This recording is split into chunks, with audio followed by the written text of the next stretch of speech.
या देवी सर्वभूतेषु शक्तिरूपेण संस्थिता नमस्तस्यै नमस्तस्यै नमस्तस्यै नमो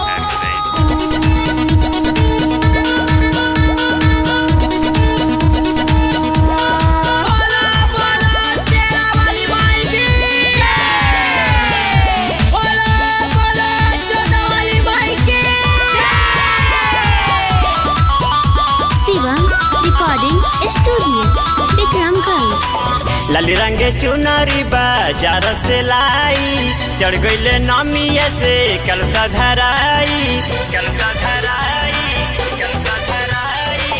लाली रंगे चुनरी बाजार से लाई चढ़ गईले नमिया से कलसा धराई करम पूजैया देवी मैया के हाँ मैया के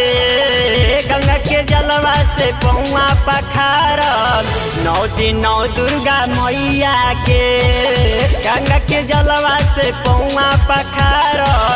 9 दिन 9 दुर्गा मैया के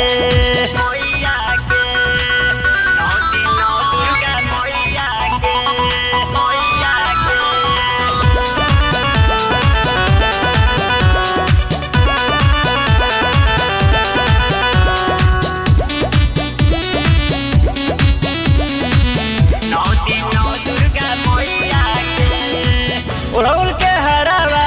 मैया के गरावा पंडित जी से पठ करवाई में सैया हमका चौका पुराई में हो कि ओह प्रयासन लगाई में हो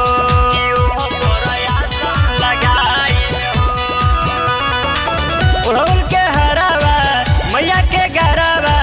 पंडित जी से पठ करवाई में सैया हमका चौका पुराई में हो कि ओह प्रयासन लगाई में हो पार करिए मैया डूबते नैया के हाँ नैया के गंगा के जलवा से पौआ पखार 9 दिन 9 दुर्गा मैया के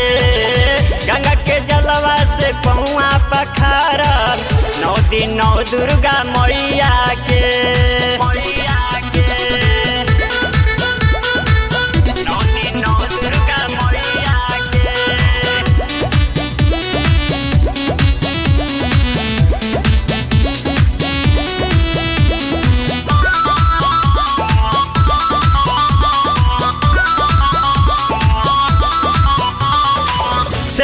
हाथ कटारी लेके आई है आंगनवा चुनमुना जी भजनवा गाइना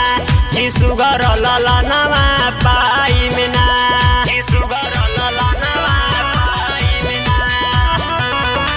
शेर सवारी हाथ कटारी लेके आई है आंगनवा चुनमुना जी भजनवा गाइना कि सुगर ललनवा पाई में ना अभिनंदन चढ़ाई है घीवा गैया के हाँ गैया के गंगा के जलवा से पौआ पखार